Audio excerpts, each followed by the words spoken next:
Hello and welcome back. Bank आणि एस-एस-सीच्या एक्झामची तयारी जी लोक करत आहेत त्यांच्यासाठी आजचा लेसन फार उपयुक्त आहे. लेसनचं नाव आहे फ्रेजेस रिअरेंजमेंट. बघूया एक्झॅक्टली काय प्रश्नाचं स्वरूप आहे. प्रश्नाचं स्वरूप असं आहे की वाक्याची जी सुरुवात आहे ती तुम्हाला अशा रीतीने दिलेली असते आणि वाक्याचा जो उर्वरित भाग आहे तो असा 4 सेगमेंट्समध्ये तुम्हाला एबीसीडीच्या स्वरूपात दिलेला असतो. तो तुम्हाला लॉजिकली अरेंज करायचा आहे. आता याच्यामध्ये सब्जेक्ट, व्हर्ब आणि ऑब्जेक्ट किंवा सब्जेक्ट, व्हर्ब आणि कॉम्प्लिमेंट ही वाक्याची एक जी रचना असते बेसिक ती आपल्याला यायला पाहिजे. तर आपल्याला हा प्रश्न व्यवस्थितरित्या सुटण्याची शक्यता असते. हे एक झालं.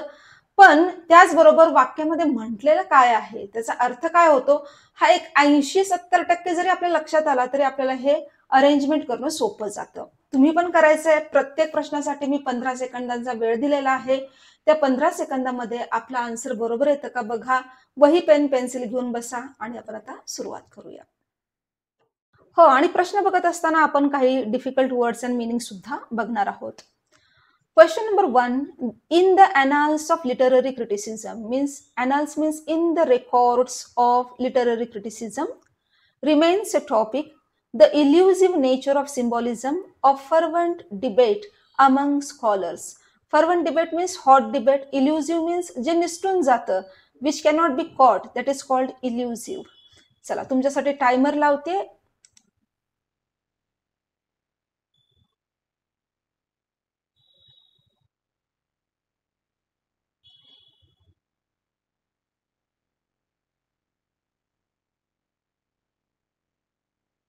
Time is up. बघूया.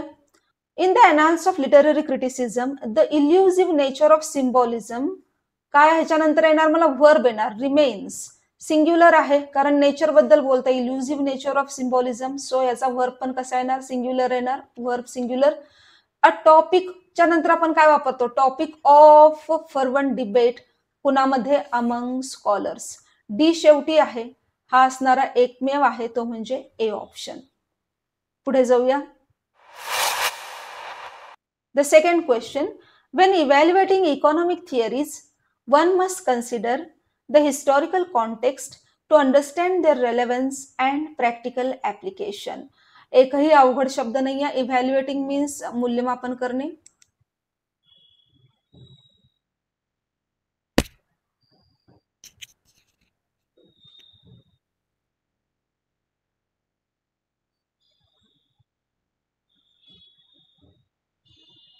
बघूया.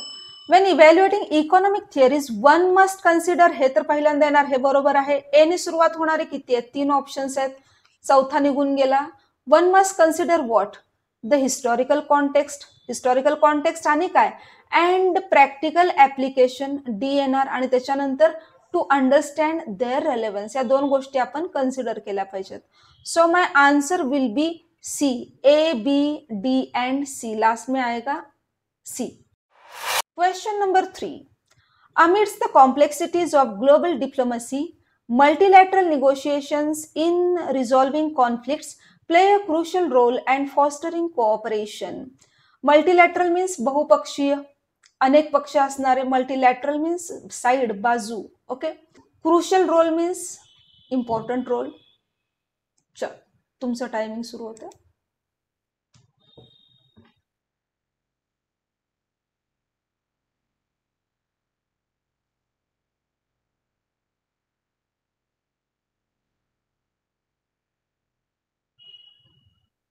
चला. Amidst the complexities of global diplomacy, multilateral negotiations and what? And fostering cooperation play a crucial role in what? In resolving conflicts. आता प्ले हा काय आहे, प्लुरल वर्ब आहे. मग निगोसिएशन्स आणि कोऑपरेशन ह्या 2 गोष्टींसाठी हा काय आलेला आहे, प्ले हा प्लुरल वर्ब आलेला आहे. So what is my correct answer, B. A के बाद डी, त्याच्यानंतर सी आणि मग बी येणार. क्वेश्चन नंबर 4 पे चलते हैं. In the discourse of renewable energy, discourse means discussion, energy poses significant challenges and sustained investment that require innovative solutions and transition from fossil fuels. करा काय आहे बघा, टाइमर तुमचा.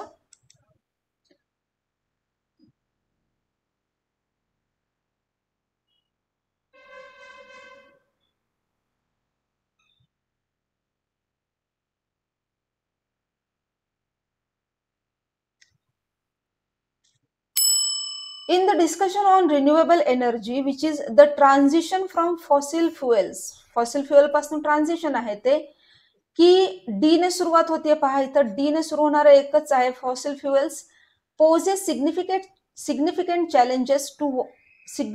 challenges which require innovative solutions and sustained investment.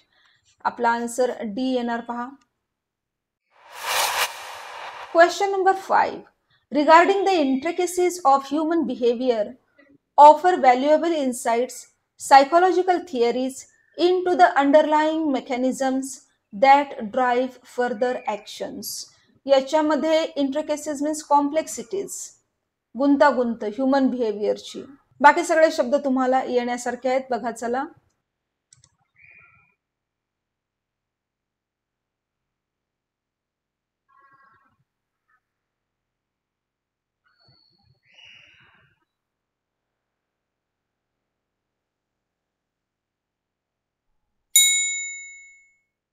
Human बिहेवियरची complexity बघता psychological theories offer काय, valuable insights into असतं नेहमी. इन्साइट कशामध्ये देतात, into the underlying mechanism, म्हणजे बी ने सुरुवात झालेली आहे, बी ने सुरुवात होणार तसं एकच आहे, mechanisms that drive further actions, D ने एंड होतो. चल,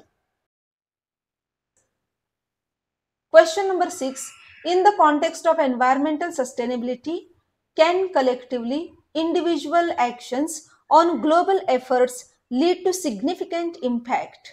बघा काय येईल. Your time.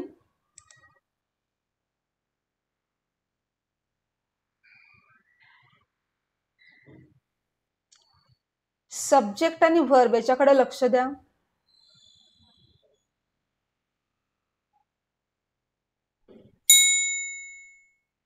काय आन्सर येईल पहा.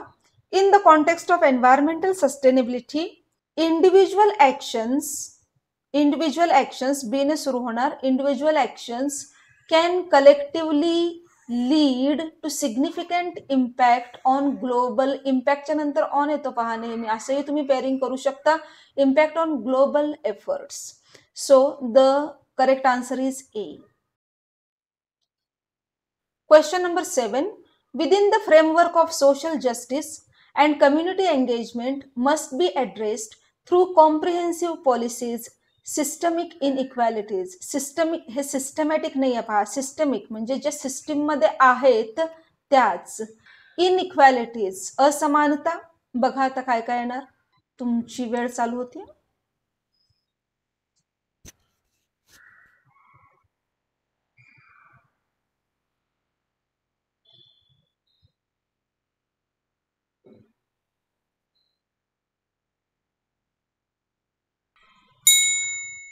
आन्सर काय येईल पहा. Within the framework of social justice, systemic inequalities, D ने सुरू होणार एकच आहे सी.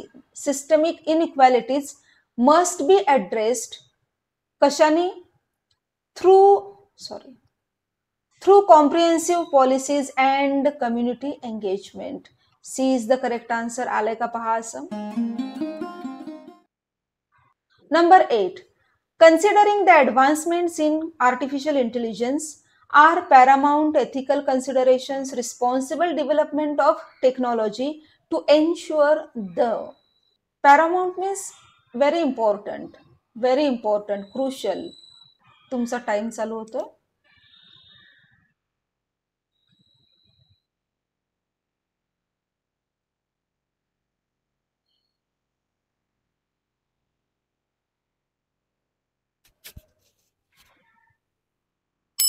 काय ते पहा. Considering the advancements in artificial intelligence, ethical considerations, याच्यामध्ये नैतिक ज्या बाबी आहेत, एथिकल कन्सिडरेशन्स आर, कारण इथं आहे प्लुरल, आर पॅरामाउंट, बी ने सुरू होणार एकच आहे, बी ने सुरू होणार, are paramount to ensure the responsible development of technology. जर याच्यात नैतिकता तरच ही डेव्हलपमेंट जबाबदार डेव्हलपमेंट टेक्नॉलॉजीची अशी म्हणता येईल. Question number 9.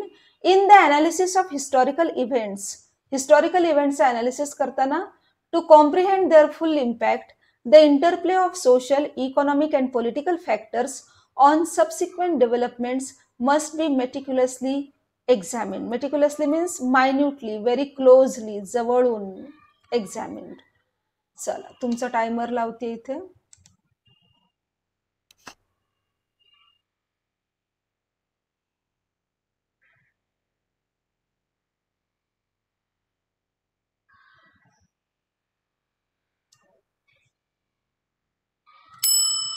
In the analysis of historical events, the interplay of social, economic and political factors must be meticulously examined.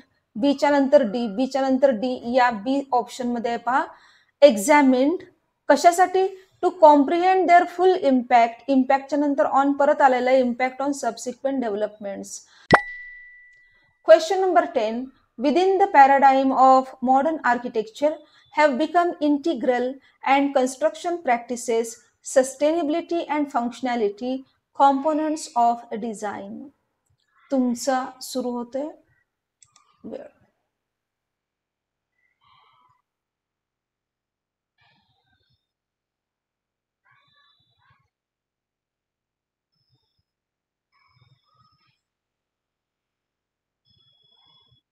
Paradigm means what? Paradigm means प्रतिमा, नमुना, type. Modern architecture मध्ये अँड कशामध्ये? And construction practices मध्ये काय बघणं? बी ने सुरुवात होते, बी ने सुरू होणार एकच आहे. प्रॅक्टिसेस, सस्टेनेबिलिटी अँड फंक्शनॅलिटी हे काय आहेत? हॅव, प्लुरल असल्यामुळे have become integral components of design. So B is the correct option. अशा रीतीने आपण फ्रेज रिअरेंजमेंटचा हा भाग बघितलेला आहे. विद्यार्थी मित्रमैत्रिणींनो, याच्याकरता भरपूर प्रॅक्टिसची आपल्याला गरज आहे आणि असे नवनवीन लेसन्स, नवनवीन व्हिडिओज मी तुमच्याकरता घेऊन येते. चॅनलवरती आपण जर नवीन असाल तर फटाफट चॅनलला सबस्क्राईब करा. या आधीचे सगळे जे लेसन्स आहेत ते तुम्ही बघू शकता. ग्रामर, वोकॅब्युलरी आणि प्रॅक्टिसचे सेशन्स या चॅनलवरती तुम्हाला भरपूर प्रमाणामध्ये बघायला मिळतील. तसेच या व्यतिरिक्त तुम्हाला आणखी कोणत्या टॉपिकवरती लेसन बघायला आवडतील तेही मला कॉमेंट सेक्शनमध्ये जरूर सांगा. थँक्यू.